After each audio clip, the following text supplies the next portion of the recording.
Oke, karena udah jam segini kita langsung bahas aja soalnya.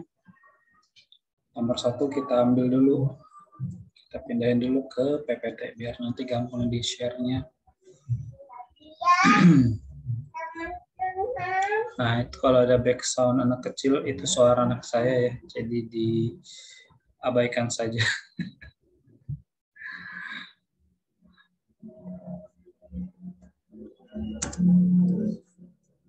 Nah, coba Kevin, ini kira-kira jawabannya apa?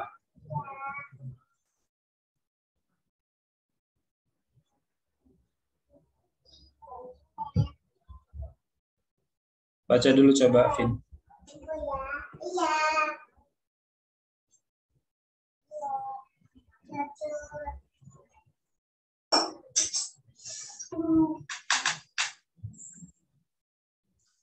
Penelitian yang bertujuan mengumpulkan sebanyak mungkin realitas sosial yang dianggap menarik, termasuk dalam jenis penelitian dengan metode eksploratif, eksplanatif, deskriptif, kuantitatif, atau positif. Nah, tebakan Kevin apa? Kevin.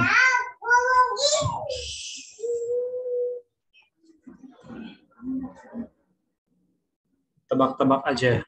Menurut kamu ini jawabannya apa kira-kira?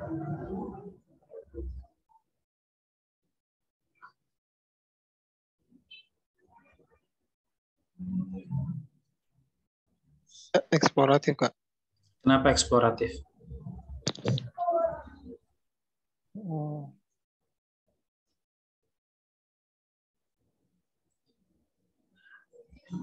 Sekarang kita bahas dulu ya, masing-masing istilah ini artinya apa. Yang jelas yang tidak ada itu adalah metode positif, ya. Tidak ada istilah penelitian positif. Penelitian eksploratif itu apa? Ini adalah penelitian yang bertujuan menemukan informasi atau pengetahuan baru. Nah, jadi menggali sesuatu yang baru begitu ya. Mengeksplor. Nah, jadi misalnya kalau dalam biologi lah gampangnya ya. Nah, kalau peneliti dalam ilmu biologi dia melakukan penelitian eksploratif, maka misalnya kayak dia mencoba mencari spesies baru, misalnya gitu, mencoba menemukan spesies baru, misalnya di lautan dalam kayak gitulah ya. Itu contoh penelitian eksploratif. Nah, kalau di penelitian sosial gimana? Ya tentunya penelitian sosial itu kan informasinya berkaitan dengan masyarakat, tentang manusia, tentang masalah sosial. Jadi penelitian eksploratif di dalam di dalam penelitian sosial memang nggak banyak sih kita bisa gali contohnya. Lebih banyak memang kalau di IPA gitu ya kita ambil contoh-contohnya. Tapi intinya tadi eksploratif adalah tujuan untuk menggali sesuatu yang baru. Berikutnya eksplanatif. Eksplanatif kira-kira artinya apa, Vin?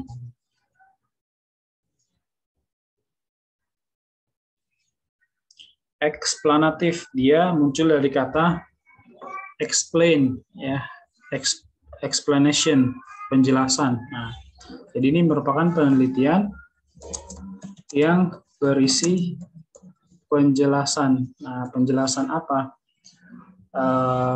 Penjelasan, kemudian apalagi ya, pemaparan data. Nah, kurang lebih kayak gitulah. Jadi ingat kata explain, explanation gitu. Kemudian juga dalam penelitian deskriptif itu deskriptif. Memang deskriptif sama eksplanatif itu kadang-kadang mirip ya. Cuman bedanya adalah deskriptif itu cenderung dia cuma menggambarkan aja. Tadi yang saya sebut pemaparan data sebetulnya lebih cocok ke deskriptif. Kalau eksplanatif ini menjelaskan hubungan sebab akibat dari variabel yang ada pada penelitian. Nah, atau hubungan sebab akibat kenapa kok suatu fenomena bisa terjadi. Misal ya, kalau kalau katakanlah penyimpangan remaja gitu, penyimpangan sosial yang dilakukan oleh remaja. Karena kan kita penelitian sosial nih. Kalau penelitian deskriptif itu berarti cuma menceritakan, oh penyimpangan yang dilakukan remaja itu biasanya begini. Mereka biasanya kalau misalnya keluar malam dari jam segini sampai jam segini. Mereka misalnya suka memakai barang-barang ini, mengkonsumsi barang-barang ini kayak misalnya gitu. Cuma menjelaskan aja, tapi nggak nyari tahu apa sebabnya mereka melakukan itu. Nah, kalau udah masuk ke mencari tahu sebab-sebab terjadi penyimpangan, jadi benar-benar ditarik mundur lah gitu ya, dicari tahu akar masalahnya. Nah itu baru masuk ke penelitian yang eksplanatif. Jadi eksplanatif sama deskriptif itu artinya sama-sama penjelasan, tapi deskriptif itu dia penelitian yang hanya memaparkan data, ya, memberikan gambaran, tetapi tidak sampai menjelaskan hubungan sebab akibat. Jadi cuma tadi ya cenderung menceritakan atau menggambarkan aja. Berikutnya kuantitatif. Nah, kalau kuantitatif pasti Kevin udah tahu ya. Apa, Vin? Kuantitatif itu penelitian yang apa?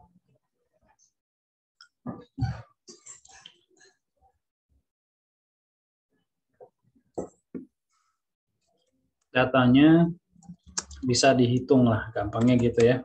Jadi ada kuantitatif, ada kualitatif. Kalau kuantitatif itu datanya bisa dihitung, kalau kualitatif datanya bukan bersifat angka, alias tidak bisa dihitung. Nah, kita tadi bisa langsung coret pilihan jawaban yang positif ya, karena memang tidak ada istilah penelitian positif.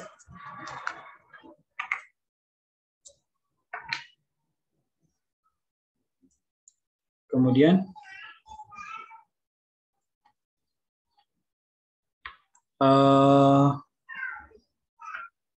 eksploratif, eksplanatif, deskriptif, kuantitatif. Mana yang bisa kita eliminasi lagi? Kuantitatif. Kuantitatif, mantap. Kenapa kuantitatif kita eliminasi?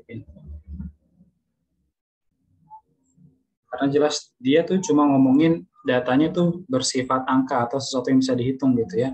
Bukan bicara dia mengumpulkan sebanyak mungkin realitas yang dianggap menarik. Nah, terus yang mana lagi nih?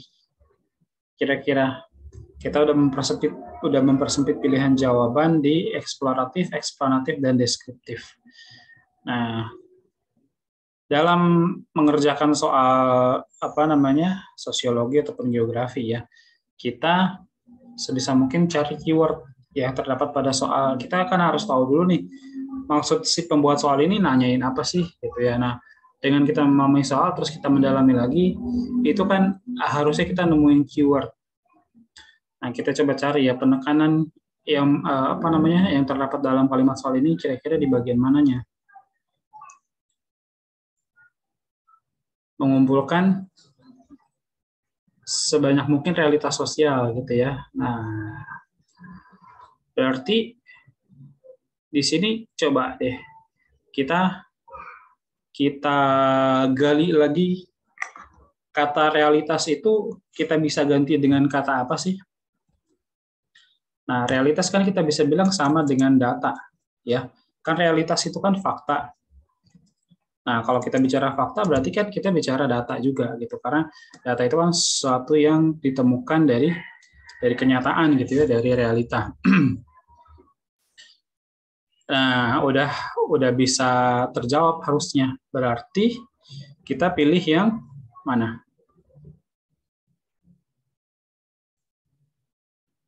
Berarti kita pilih yang apakah eksploratif, eksplanatif, atau deskriptif? Deskriptif. Deskriptif, mantap. Karena tadi ya Inti dari deskriptif adalah penelitian yang memaparkan data. Oke. Sekarang kita lanjut ke soal berikutnya. Nah, di sini, Nazim baru bergabung. Nazim, gimana kabarnya Nazim? Kenapa baru bergabung Nazim? Lupa masuk join tadi. Lagi ngerjain tugas tadi lupa. Oh, ada tugas apa? Tugas belum selesai di sekolah. Pelajaran apa? Seni budaya. Oh, suruh ngapain? Suruh gambar. Oh, malas saya jadi lupa.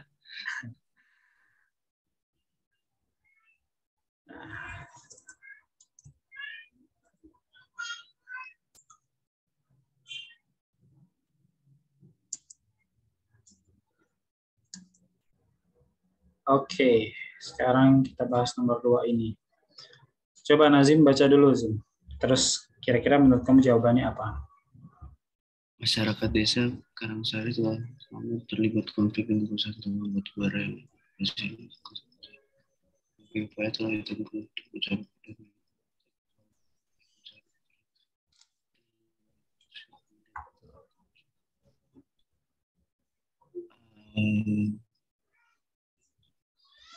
bukan mediasi, ke mediasi itu apa ya?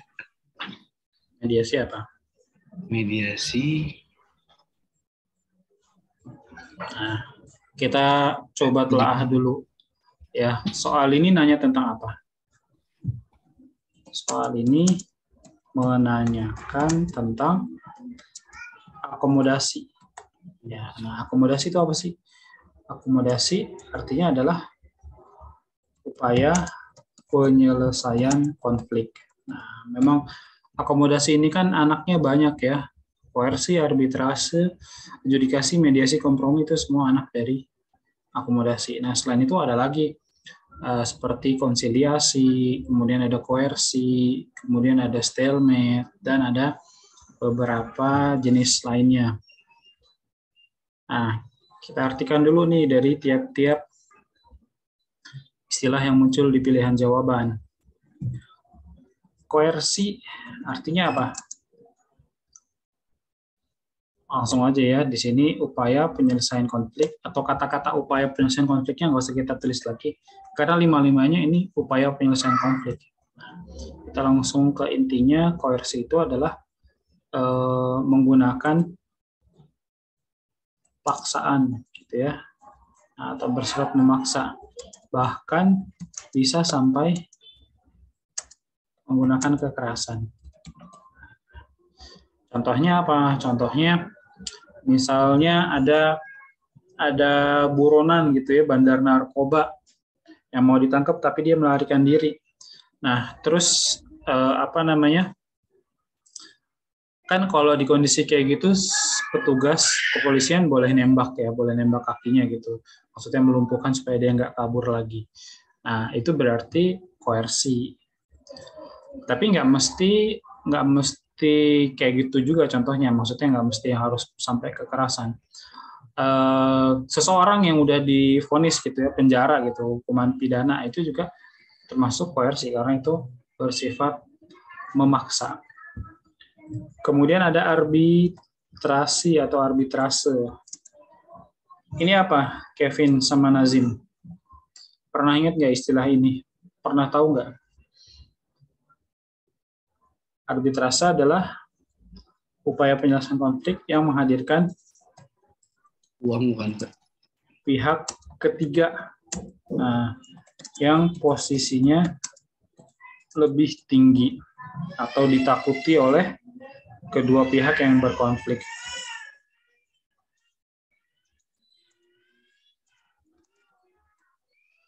Nah, misalnya apa? Misalnya, mohon maaf ya kalau ada suara anak nangis. Nah, misalnya ada dua siswa yang berantem di sekolah, kemudian didamaikan oleh guru, gitu ya. Ini adalah arbitrase karena guru tentu aja punya posisi yang lebih tinggi, gitu kan, dibanding siswa. Kemudian ada adjudikasi. Nah, adjudikasi. Ya, adjudikasi sebenarnya bisa pakai D, bisa nggak pakai juga. Ini singkat aja langsung pengadilan, gitu ya. Terus mediasi artinya adalah upaya penyelesaian konflik dengan menghadirkan pihak ketiga juga. Tapi di sini sebagai penengah. Nah, bedanya apa dengan arbitrase? Tadi kan sama-sama ada pihak ketiga ya. Nah, kalau arbitrase itu pihak ketiganya lebih tinggi dan dia itu cenderung bisa memberikan keputusan ya yang harus dituruti atau diikuti oleh dua pihak yang berkonflik. Sedangkan mediasi itu cuma menghadirkan pihak ketiga sebagai penengah, yang mana penengah ini hanya memberikan saran gitu ya, memberikan saran, bukan memberikan keputusan yang mengikat yang harus diturutin sama pihak yang berkonflik. Maka dari sini bisa langsung kita jawab. Satu lagi belum ya, kompromi. Kompromi apa sih kompromi? Yang Nazim dan Kevin tahu tentang kompromi apa?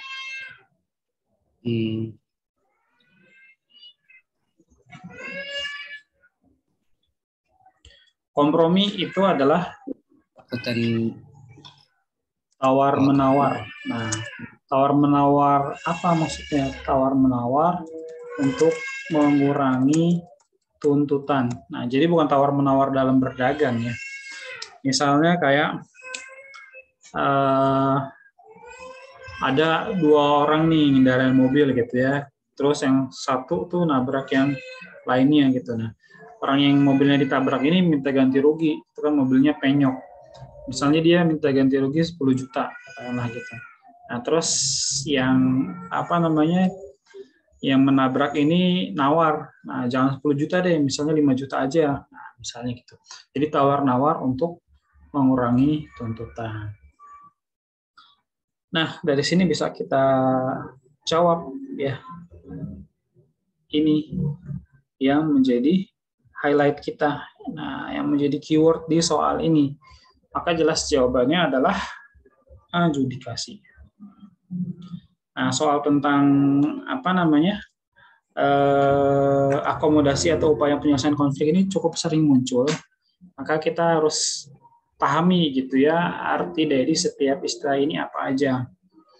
Selain yang disebutin 5 di sini, ada lagi tuh seperti misalnya apa ya? Tadi saya sempat sebutin kan ya. Ada konsiliasi. Nah, konsiliasi itu apa sih? Konsiliasi ini adalah mempertemukan tuntutan pihak yang berkonflik, dua belah pihak. Nah, ini yang maknanya paling dekat dengan musyawarah lah gitu ya. Musyawarah. Jadi di sini mencari win-win solution, mencari solusi bagi kedua belah pihak yang berkonflik. Terus apa lagi? Ada lagi namanya stalemate. Nah, stalemate ini kedua pihak memiliki kekuatan yang seimbang. Nah, artinya gini, sebetulnya stalemate itu tidak termasuk upaya penyelesaian sih sebenarnya. Jadi ini cenderung menghindari konflik gitu ya, tapi bukan juga berdamai sebetulnya artinya. Jadi maksud saya gini, kalau ada orang nih atau dua kelompok yang mau tawuran lah katakan gitu ya, mau berkonflik, tapi mereka sadar bahwa kekuatannya seimbang. Nah, kalau kekuatan seimbang, yang terjadi apa selanjutnya? Bisa jadi nggak bakal ada ujungnya. Maksudnya gini, kalau satu lebih kuat, satu lebih lemah, kan jelas bakal kalah tuh pihak yang lebih lemah, ya kan? Nah, bakal ada akhirnya. Tapi kalau kekuatan kedua pihak ini seimbang, maka nggak akan ada akhirnya. Jadi daripada nggak berkesudahan, nah mendingan ya udah nggak dilanjutin konfliknya. Tapi itu sebetulnya bukan upaya perdamaian. Jadi cenderung nggak mau ngelanjutin aja karena sadar akan kekuatan yang seimbang. Kemudian ada apa lagi ya? Mediasi udah, arbitrase udah, adjudikasi, koersi, kompromi, konsiliasi, stalemate. Kemudian ada lagi konversi. Cuman memang dari semua ini yang paling sering muncul itu yang 5 dimunculkan di soal ini ya. Yang sering muncul dari tahun ke tahun tuh ya kalau nggak kompromi, konsiliasi ya, kemudian tadi mediasi, adjudikasi, arbitrasi. Nah, konversi ini artinya mengalah. Nah, kok bisa konversi artinya mengalah? Jadi gini, konversi kan artinya pengalihan ya, perubahan gitu. Nah, di sini maksudnya adalah ada 2 orang ini berkonflik, gitu kan. Awal konflik kan biasanya karena perbedaan mungkin pendapat, ideologi dan sebagainya. Jadi gara-gara orang beda pemahaman, beda pendapat ini terus jadi konflik. Nah, terus dikatakan konversi kalau salah satu pihak itu nggak mau ngelanjutin lagi konfliknya, terus dia mengubah pemikirannya atau pendapatnya itu supaya ya udah deh yang bener lu deh gitu misalnya. Jadi makanya di sini konversi itu diartikan sebagai mengalah. Jadi maksudnya adalah mengubah mengubah bisa jadi pendapat, pemikiran gitu atau pendirian.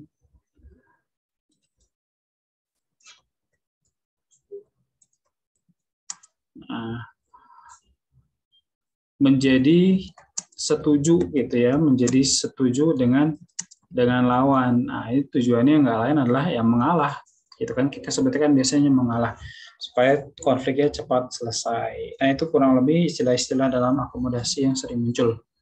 Kita lanjut ke nomor 3 ya.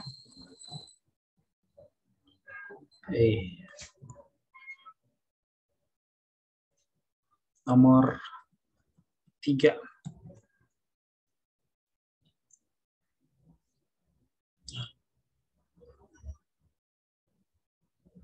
Di sini ada nama Weber. Nah, kan kebetulan saya nemenin kalian belajar geografi juga ya. Jadi gini, perlu diketahui bahwa Weber di geografi dengan Weber di sosiologi itu 2 orang yang berbeda. Kalau di geografi ada nama Weber, itu Alfred Weber. Nah, nama itu muncul ketika kita lagi belajar misalnya tentang klasifikasi iklim, ya ada iklim menurut Weber. Kemudian juga kalau kita lagi ngebahas tentang sebaran flora dan fauna khususnya di Indonesia, kan ada garis Wallace sama garis Weber. Nah, sedangkan di sosiologi itu bukan Alfred Weber, di sosiologi itu adalah Max Weber. Ya. Nah, apakah soal ini soal yang isinya tentang pemikiran Weber, tentang teorinya dia, terus sesuatu yang harus kita hafalin? Nah, kita baca dulu soalnya ya. Weber menyatakan bahwa tindakan sosial apapun terwujud berdasarkan arti subjektif dan motivasi yang mendasarinya. Nah, maksudnya seseorang itu bertindak atau melakukan sesuatu itu berdasarkan arti subjektif. Nah, arti subjektif maksudnya apa? Maksudnya pandangan diri sendiri gitu. Maksudnya subjektif itu kan menurut kita benar, menurut orang lain kan belum tentu benar gitu. Itu kan pandangan subjektif namanya. Dan motivasi atau sesuatu yang mendorong, yang mendasarinya. Untuk mengetahui arti subjektif dan motivasi individu yang bertindak, diperlukan kemampuan apa? Berkomunikasi, berasimilasi, berinteraksi, bersimpati, atau berempati. Kira-kira jawabannya apa? Nazim, Kevin, coba tebak aja dulu.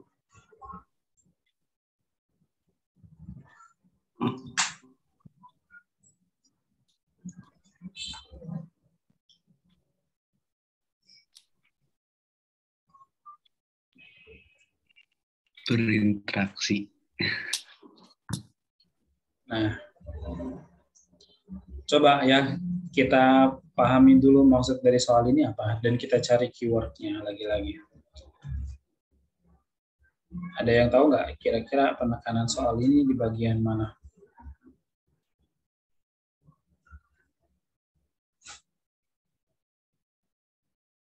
Di bagian sini ya.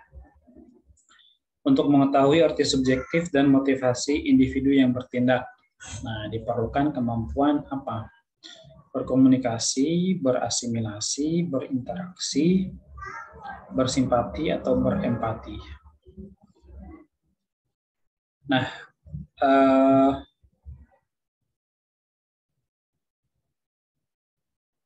kita harus terjemahkan juga biar jelas ya. Tiap istilah di pilihan jawaban ini artinya apa sih? Berkomunikasi artinya apa? Komunikasi berarti adalah perpindahan atau penyampaian informasi kan gitu ya. Orang ngobrol, nah A ngobrol sama B, A ngasih informasi baru nih ke B sehingga B jadi tahu gitu tentang informasi baru tersebut. Komunikasi, penyampaian informasi. Apakah itu jawabannya? Nah, kita lihat yang lain dulu. Berasimilasi itu apa? Asimilasi sendiri kita bisa artikan sebagai percampuran budaya. Ya, percampuran budaya yang sudah meninggalkan sifat budaya lama. Nah, ini biasa dituliskan A plus B sama dengan C, gitu ya. Maksudnya ada budaya A ditambah budaya B. Itu masukkan budaya baru, yaitu budaya C, bukan budaya AB. Nah, kalau masukkan budaya AB itu kita sebutnya akulturasi. Jadi ada asimilasi, ada akulturasi. Akulturasi itu tidak menghilangkan sifat lama. Tadi makanya gampangnya kan kita nyebutnya A plus B sama dengan AB. Nah, ini kan AB masih ada sifat A-nya, masih ada sifat B-nya. Sedangkan kalau asimilasi, ini udah meninggalkan sifat budaya lama. Kemudian berinteraksi. Nah, interaksi sendiri artinya apa sih? Hubungan timbal balik. Ya. Yang mana interaksi sendiri terjadi kalau udah terpenuhi dua syaratnya, yaitu kontak dan komunikasi. Nah, jadi kontak itu artinya menyentuh gitu ya, atau sentuhan, walaupun tidak harus secara fisik. Nah, karena kontak sendiri juga ada kontak primer, ada kontak sekunder. Kontak primer itu dilakukan dengan bertatap muka. Nah, kalau kayak kita sekarang nih, ini termasuk ke dalam kontak sekunder, karena kita tidak bertatap muka, gitu kan. Karena arti dari tatap muka itu kan berada pada waktu dan tempat yang sama. Nah, kalau ini kan kita bukan tatap muka, tapi tatap layar. Walaupun kita bisa saling lihat muka gitu kan, tapi kan ini nggak berada pada waktu dan tempat yang sama. Kemudian bersimpati. Nah, simpati itu apa? Nah, simpati sendiri artinya adalah kepedulian gitu ya. Kepedulian. Jadi peduli atau tertarik, memiliki kepedulian atau ketertarikan terhadap keadaan orang lain. Nah, empati mirip dengan simpati. Empati itu apa? Empati itu simpati yang mendalam. Nah, empati itu makna paling ngenaknya gitu ya, adalah merasakan yang dirasakan atau dialami orang lain. Itu yang disebut dengan empati. Nah, terus bedain simpati dengan empati gimana? Contoh gampangnya gini. Orang, misalnya ada orang lain yang kena musibah gitu ya, kena bencana apa gitu. Nah, kalau orang yang simpati itu dia ya prihatin lah gitu ya, kasihan melihat si korban ini, tapi tidak ada tindakan lebih lanjut. Nah, sedangkan yang empati itu dia di posisi sampai seolah-olah dia ikut merasakan juga.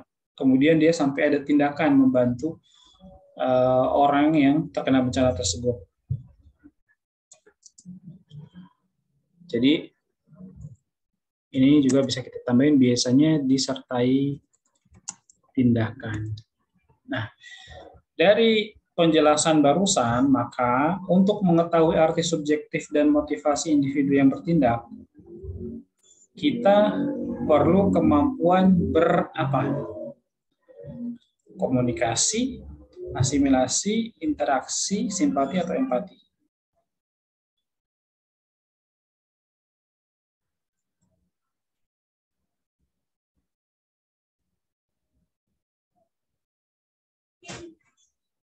Halo Nazim sama Kevin, apakah masih ada di tempat?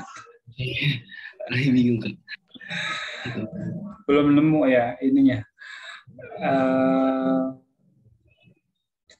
Titik terangnya belum ketemu. Nah, sebetulnya ada di sini. Mau berangkat. Kenapa kok berempati? Nah, coba ya kita baca lagi. Untuk mengetahui arti subjektif dan motivasi individu yang bertindak. Jadi kan gini, ada orang lain melakukan tindakan apa gitu. Terus kita tuh nggak ngerti apa sih maksudnya dia melakukan itu misalnya gitu. Supaya kita bisa ngerti gimana caranya. Ya kita posisikan diri kita di posisi dia gitu, seolah-olah kita ngebayangin melakukan itu tuh apa sih tujuannya, kira-kira motivasinya apa. Nah, itu jadi kita bisa punya empati, bisa punya kepedulian yang lebih tinggi gitu ya, yang lebih baik ketika kita bisa mencoba menempatkan diri kita pada posisi orang lain gitu. Jadi kita bisa mengetahui arti subjektif dan motivasi individu yang bertindak itu kalau kita berempati. Bisa dipahami nggak? Mudah-mudahan bisa ya. Jadi maksudnya gini, seringkali katakanlah mungkin buat sebagian orang ya yang suka apa misalnya ngeritik pemerintah gitu, ngeritik pejabat atau ngeritik siapapun, nggak mesti pejabat. Ini harusnya nggak begini, harusnya begitu. Nah, kayak dia lebih pintar aja gitu orang ini yang ngeritik. Nah, padahal kan seorang yang apa ya namanya punya posisi sebagai pemimpin itu kan dia dalam memutuskan sesuatu pasti pertimbangannya itu kan banyak gitu ya, karena ini kan berkaitan dengan hajat hidup orang banyak. Nah, yang ini mana yang beban pikiran ini belum tentu dirasakan sama orang lain gitu. Nah, orang lain menyala-nyalain aja padahal dia nggak tahu apa pertimbangan di balik keputusan atau kebijakan yang dibuat oleh pemerintah itu gitu. Nah, supaya bisa paham, posisikanlah diri kita di posisi orang tersebut gitu, supaya oh ya ternyata alasannya begini, ternyata alasannya begitu gitu. Jadi kan kita bisa paham gitu kenapa seorang melakukan sesuatu kalau kita bisa pakai kacamatanya dia gitu. Kalau kita tuh bisa seolah-olah menempatkan diri di posisi orang tersebut alias berempati.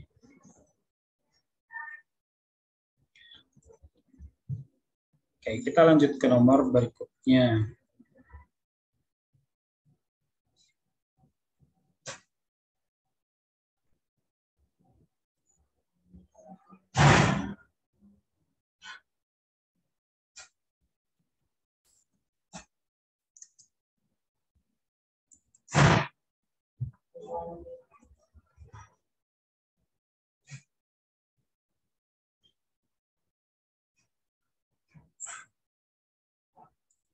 Nah, sekarang coba Kevin baca dulu soalnya, Vin.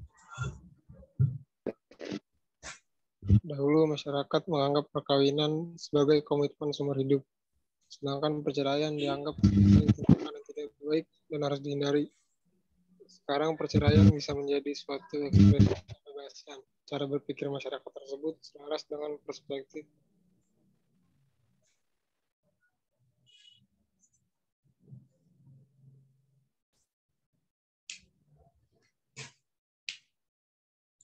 Nah, di sini ada pilihan positivistik, fenomenologi, interaksionisme simbolik, kemudian konstruktivistik, sama fungsional. Kira-kira jawabannya yang mana? Sebelum ke jawabannya yang mana, lagi-lagi kita harus tahu dulu maksud dari soal ini apa sih, gitu ya. Ada yang bisa mengulang nggak maksud dari soal ini apa dengan bahasa sendiri? Nazim, Kevin, maksud dari soal ini maksudnya gimana? Tanya tentang apa?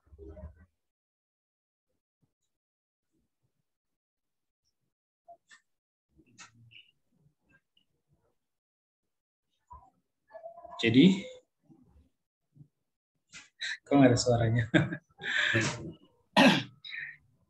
masyarakat sekarang mikir kalau, aduh gimana ya kata-katanya,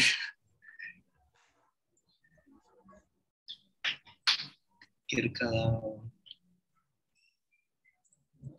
Jadi walaupun tindakan ya kalau tindakan apa? tindakan yang seharusnya nggak baik dianggap baik gitu ya. Nah, di sini kita ngomongin tentang perceraian gitu ya. Ada perbedaan pandangan bahwa orang dulu menganggap perceraian itu sesuatu yang tidak baik dan harus dihindari. Dan menurut saya sampai kapanpun juga ya kayak gitu, tetap aja gitu ya. Mana ada perceraian itu baik dan harus diupayakan, kan pasti harus dihindari gitu. Karena orang nikah itu kan ya buat, mohon maaf ya teman-teman, barusan koneksi internet saya terputus. Host disable participant screen sharing. Emang hostnya sekarang siapa? Nazim hostnya sekarang.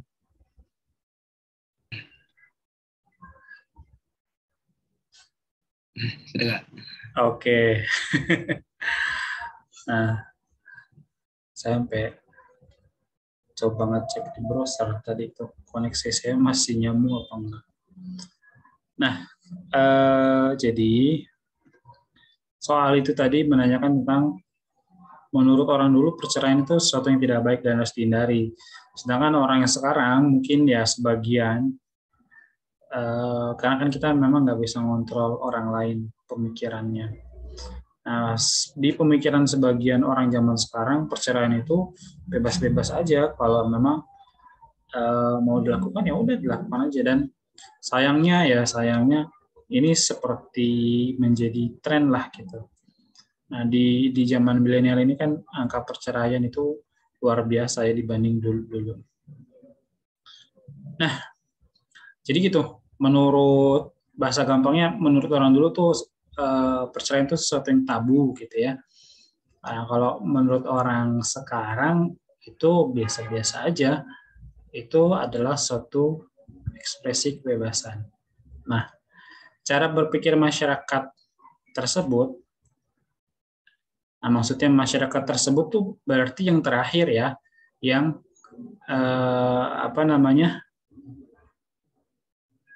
masyarakat zaman sekarang. Nah, jadi kan biasa kayak gini ya, kalau ada kalimat apa ya istilah bahasanya ini ya. Pokoknya kalau ada kalimat yang refer, yang mengacu ke sesuatu, nah di sini kan disebut tersebut. Nah, maka kita harus melihat kalimat di belakangnya, yang persis di belakangnya gitu. Karena kalau yang ke atas lagi atau ke yang sebelumnya lagi kan ini berarti ke masyarakat dulu, bukan ke masyarakat sekarang. Nah, cara berpikir masyarakat tersebut, masyarakat sekarang ya maksudnya. Jadi ini saya tandain kayak gini aja, biar kita fokus. Selaras dengan perspektif positivistik, fenomenologi, interaksionisme simbolik, konstruktivistik, atau fungsional. Nah, apa itu positivistik? Nah, kita perlu bahas dulu ya, positivistik. Jadi, ini bicara tentang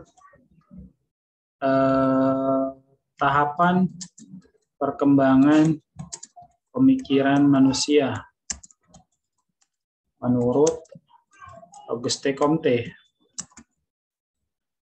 Nah, Auguste Comte ini siapa sih? Auguste Comte ini seorang Prancis ya, seorang berkebangsaan Prancis yang diberikan gelar Bapak Sosiologi. Walaupun sebetulnya jauh berabad-abad sebelum dia lahir pun ilmu sosial yang bahas tentang masyarakat itu udah ada. Gitu. Cuman ya menurut mereka ya, menurut orang-orang Barat itu Auguste Comte ini yang pemikirannya paling komprehensif, paling bisa menjawab berbagai persoalan atau masalah sosial yang terjadi pada saat itu. Nah, Comte dalam bukunya dalam buku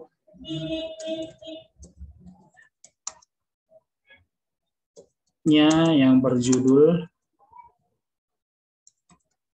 nah ini di belakangin aja deh, biar nggak ngubah kalimat lagi. Dalam bukunya yang berjudul Course de Filosofi Positif. Nah ini pakai bahasa apa namanya, Prancis ya. Saya nggak tahu nih tadi yang saya sebutkan itu udah benar apa belum itu pronunciation-nya, pengucapannya. Tapi nggak terlalu penting, kita nggak lagi belajar bahasa. Nah, dalam bukunya ini, si Comte itu menyatakan bahwa manusia itu mengalami 3 tahapan perkembangan pemikiran. Yang pertama itu namanya tahap teologis. Nah, Kevin sama Nazim pernah dengar nggak istilah teologis? Belum pernah ya. Nah, teologis itu, kata teo itu artinya Tuhan. Nah, logos itu kan artinya ilmu ya. Jadi teologis itu singkatnya adalah ketuhanan artinya. Dan kata teologis ini sering digunakan ya sama masyarakat Nasrani gitu. Jadi salah satu jurusan di perguruan tinggi agamanya mereka gitu, agama Nasrani gitu ya. Itu kan ada teologis gitu. Jadi mungkin kalau seorang yang ingin jadi pendeta lah gitu ya, ada jurusannya, kuliahnya itu teologi. Nah, intinya teologi itu artinya ketuhanan. Nah, di sini Comte membagi teologis itu menjadi 3 nanti. Nah, tapi kita artiin dulu nih, teologis menurut versi Comte itu apa sih? Teologis menurut Comte itu adalah masyarakat yang percaya terhadap hal-hal di luar nalar, gitu ya, termasuk hal gaib.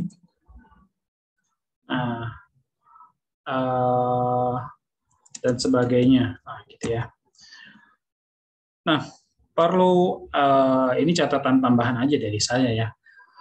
Perlu diketahui bahwa kalau kita terlalu mendalami sosiologi, gitu ya, apalagi yang mana kontennya itu yang dibuat sama orang Barat gitu, itu banyak dari orang-orang yang mempelajari sosiologi ini yang akhirnya dia belajar filsafat juga dan cenderung nanti pemikirannya itu ateis gitu ya. Nah, kok sampai ke sana-sana sih?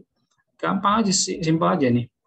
Comte aja mengatakan bahwa tahap teologis, tahap tentang ketuhanan, percaya terhadap hal-hal yang gaib, atau kalau bahasa agamanya keimanan gitu ya. Nah, kan apapun agama kita, orang Indonesia ini, kita kan percaya adanya Tuhan gitu ya.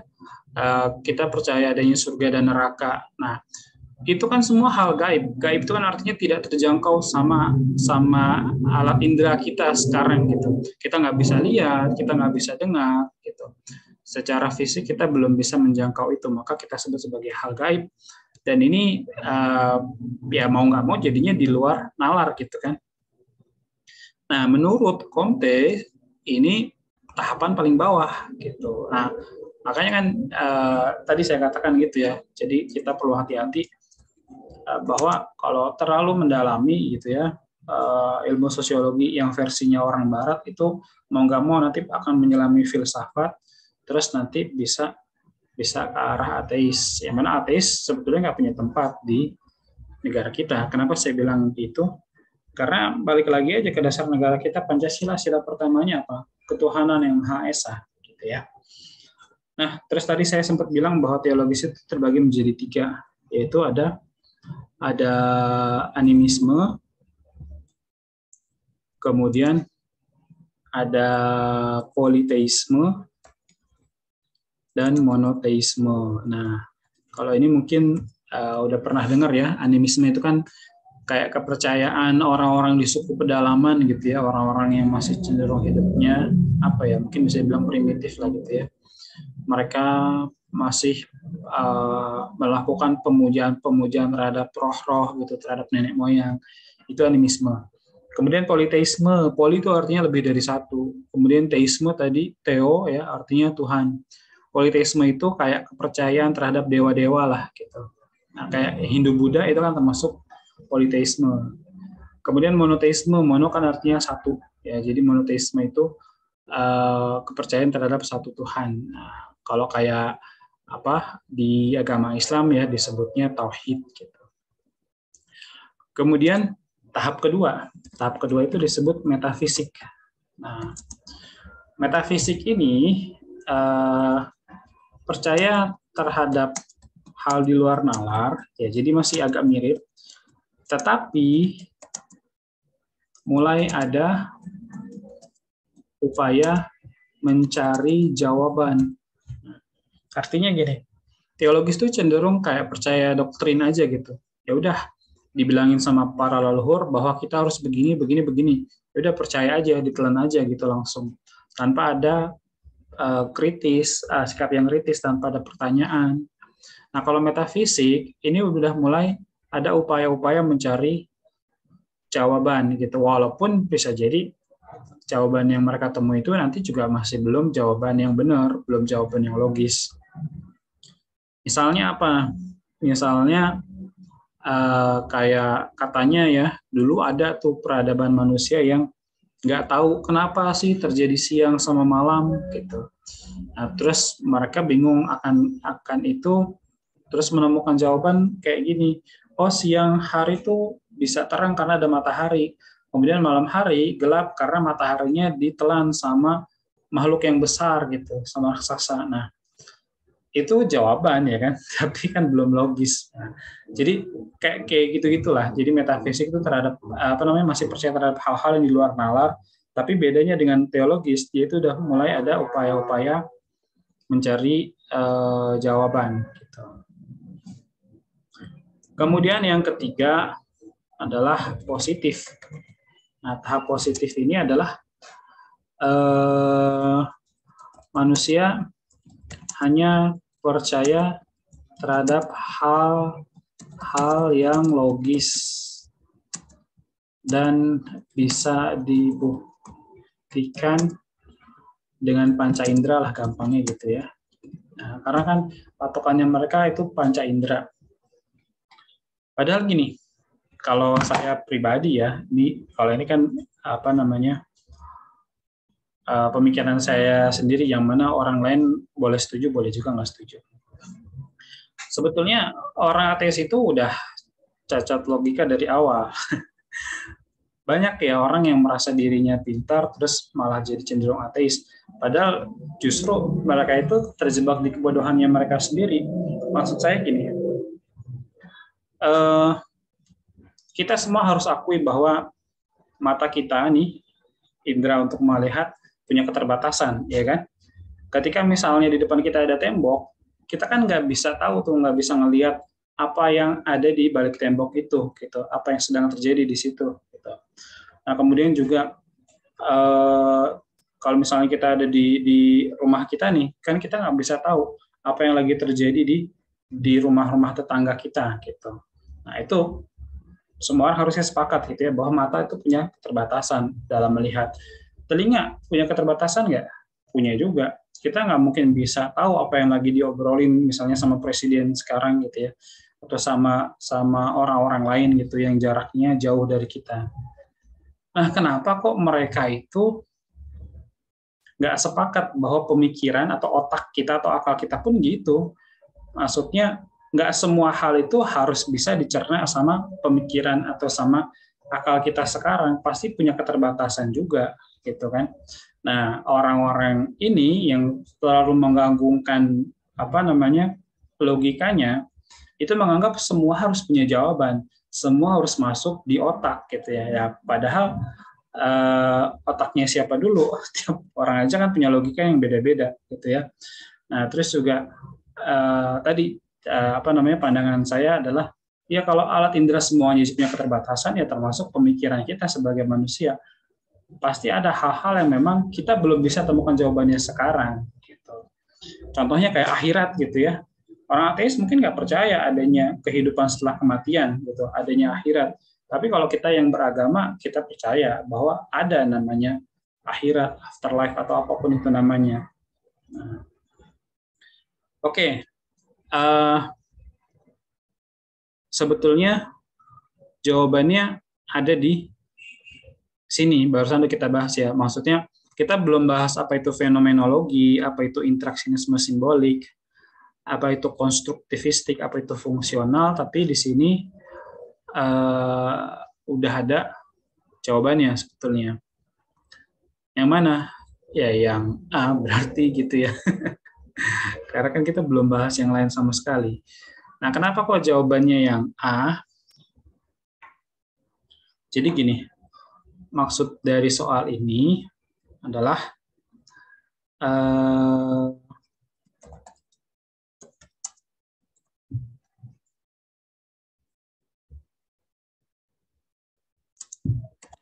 soal ini adalah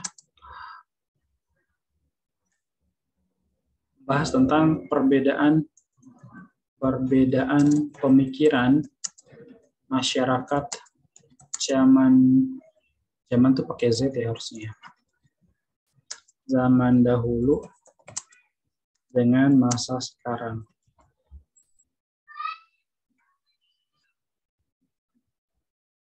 Nah, masyarakat dahulu cenderung memiliki pemikiran yang gimana? Pemikiran yang irasional. Nah, memang gini, ada sedikit benarnya juga ya bahwa kalau pemikiran irasional itu adalah sesuatu yang menunjukkan keterbelakangan. Nah, maksudnya apa sih? Maksudnya gini, orang yang percaya dukun gitu ya. Nah, orang yang percaya dukun itu kan irasional juga. Nah, sama halnya tadi kita percaya terhadap hal-hal gaib juga itu kan irasional, tapi beda. Kalau percaya dukun itu kan bahasa apa ya? Bahasa umumnya mungkin udah banyak dikenal juga sama orang-orang, itu kan syirik lah gitu ya. Itu kan nanti menyekutukan Tuhan. Nah, tapi kalau apa namanya percaya terhadap hal-hal gaib itu kan memang ya sebagai umat beragama kita harus percaya adanya Tuhan gitu. Percaya adanya surga neraka itu kan percaya terhadap hal yang gaib. Nah, sama-sama irasional, cuman kalau yang percaya dukun itu irasional yang memang jelas-jelas terbelakang gitu ya. Semuanya harusnya sepakat itu. Nah, tapi kalau yang masalah percaya terhadap hal gaib atau masalah beriman itu bukan keterbelakangan. Nah, masyarakat dahulu cenderung memiliki pemikiran yang irasional. Nah, dalam soal ini pemikiran yang irasional itu dikatakan menganggap perceraian sebagai hal yang tabu gitu. Sedangkan masyarakat sekarang menganggap hal tersebut sebagai ekspresi kebebasan.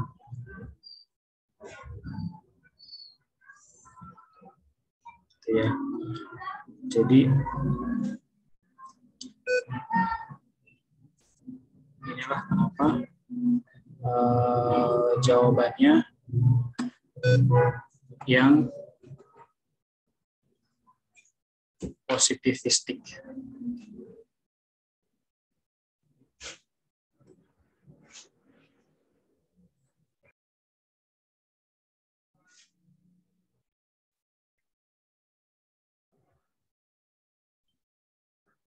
Mohon maaf ya teman-teman, putus lagi barusan. Hostnya Nazim lagi ya. Hostnya jadi Oke. Saya share screen lagi. Nah, jadi itu.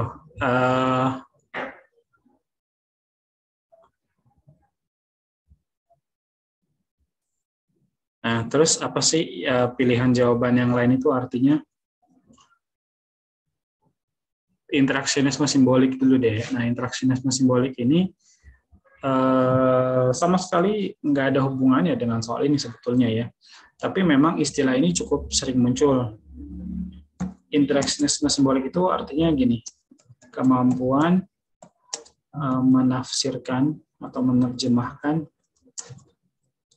simbol atau tanda yang diberikan pihak lain, orang lain. Contoh dari interaksionisme simbolik. Nah, interaksionisme simbolik ini juga dia bahasan di bab interaksi sosial. Sedangkan soal nomor 4 ini pembahasan tentang tadi ya, pemikiran manusia menurut Comte. Nah, ini itu dibahasnya di kelas 10 bab 1 semester 1. Jadi di judul babnya itu pengetahuan dasar sosiologi. Nah, contoh dari interaksionisme simbolik kayak misalnya pernah muncul soal kurang lebih kayak gini kalimatnya ya. Ada 2 regu pramuka gitu ya. Kemudian regu kedua itu baru akan bergerak atau berjalan setelah melihat atau mendengar tanda dari regu pertama. Nah, kayak gitu. Itu contoh dari interaksionisme simbolik. Contoh lainnya kayak misalnya kita ngomongin komunikasi nonverbal ya. Komunikasi nonverbal itu apa? Tidak menggunakan kata-kata, tidak menggunakan kalimat. Jadi kayak misalnya di perpustakaan gitu ya, atau di dalam kelas. Nah, ada guru tanpa bicara apa-apa terus gini ya, gitu. Nah, apa namanya, ada jari telunjuknya ditempelin di bibir. Nah, itu kan orang-orang udah tahu bahwa itu tandanya jangan berisik. Nah, tanpa harus guru itu atau orang itu bicara jangan berisik. Nah, orang udah bisa mengartikan. Jadi itu yang dimaksud dengan interaksionisme simbolik. Nah, kalau istilah-istilah yang lain itu jarang muncul ya. Oke, kita lihat soal berikutnya, kita lanjut.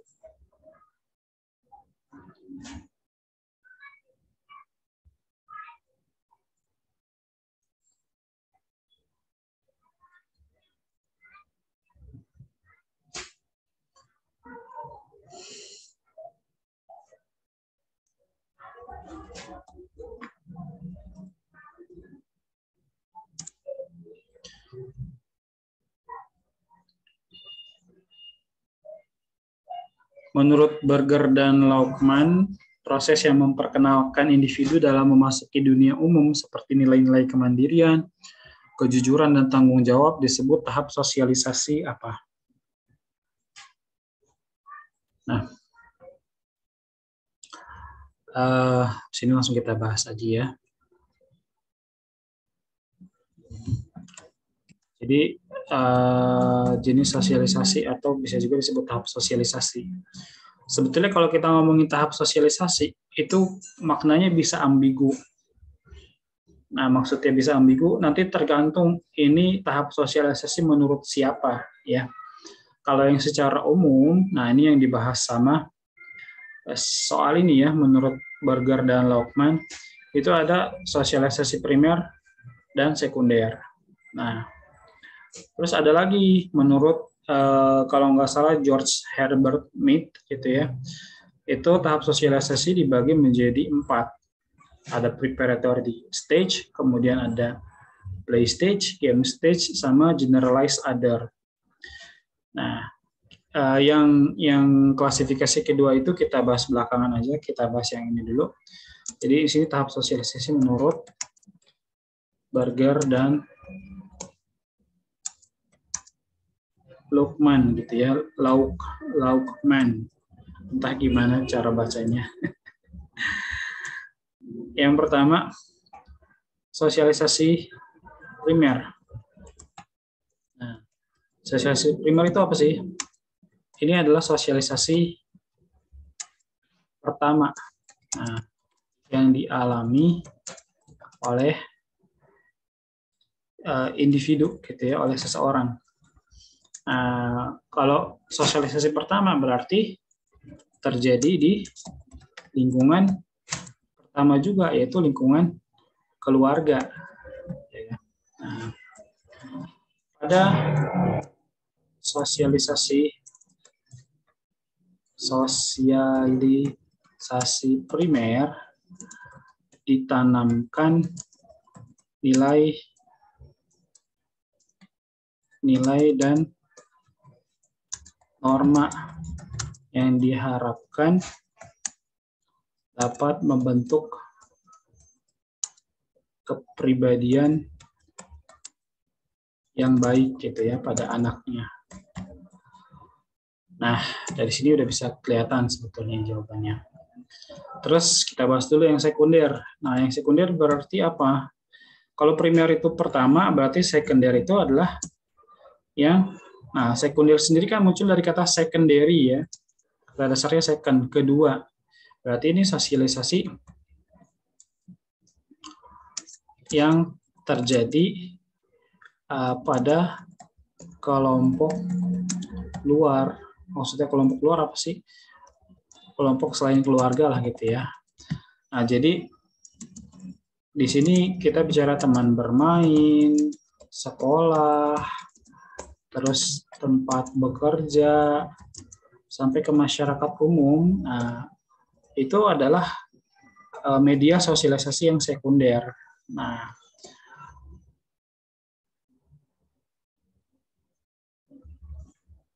di sini apa namanya?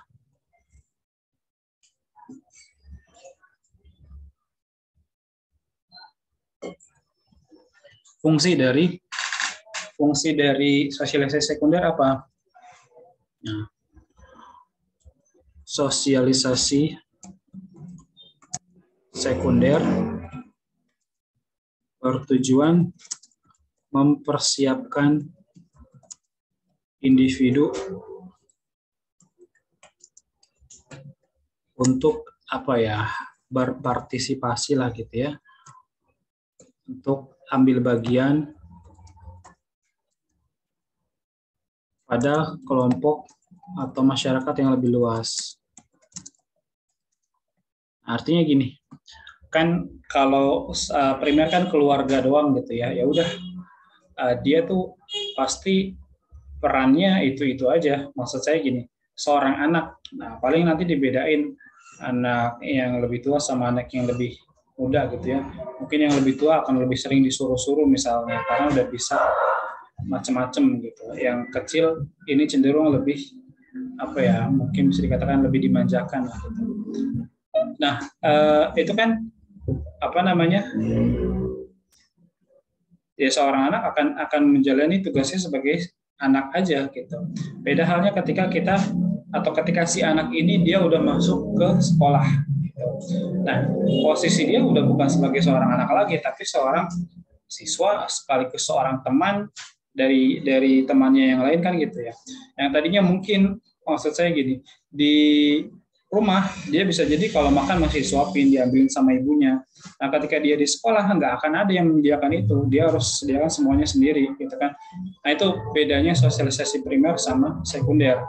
Jadi primer itu di lingkungan keluarga, lingkungan pertama, yang mana peran dan statusnya itu aja gitu ya. Nah, sedangkan sekunder itu lebih luas gitu. Nah, kelompok di luar keluarga. Kalau kita lihat di sini, dalam memasuki dunia umum, nah, memperkenalkan individu dalam memasuki dunia umum berarti yang primer apa yang sekunder? Jawabannya adalah yang mana? Sekunder, benar. Jadi penekanannya juga sebenarnya di nilai-nilai kemandirian, kejujuran, tanggung jawab. Karena seseorang bisa dikatakan mandiri kan kalau dia udah terlepas dari penanggungnya gitu ya. Maksud saya gini, seorang anak ketika masih dia di sama orang tuanya lah gitu kan, berarti belum bisa dikatakan mandiri. Kalau dia katakanlah udah merantau, udah bekerja, terus dia kemana gitu. Nah, terus dia tuh bisa hidup atas usahanya sendiri gitu ya. dengan gaji yang dia dapatkan dari bekerja gitu misalnya. Nah, itu kan berarti kita bisa sebut sebagai mandiri. Dan itu baru didapatkan di lingkungan sosialisasi yang sekunder, kan gitu ya. Nah, ini udah 14.34 aja. Gimana Kevin? Kevin sama Nazim mau dilanjutkan apa sampai sini aja? Kan di jadwal sebetulnya dari jam 1 ya, berarti kan sampai setengah 3.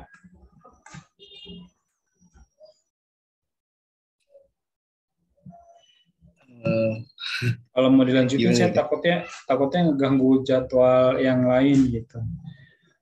Nah, kita memang baru ada sebenarnya kenapa? Aku sih ada jadwal yang lain Kak, abis ini. Oh, ada jadwal yang lain ya. Oke. Berarti kita cukupkan aja ya. Iya, lanjut di depan. Oke. Gimana Kevin? Nanti boleh minta PPT-nya nggak, Kak? Iya, nanti dikirim kok.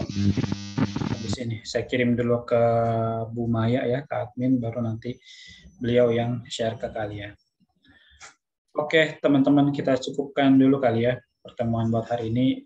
Mudah-mudahan bermanfaat walaupun kita cuma dapat 5 nomor, tapi kan memang pembahasannya mendalam ya dari semuanya ini kita bahas kenapa kok jawabannya ini, kenapa jawaban yang lain salah gitu. Jadi mudah-mudahan bisa bermanfaat.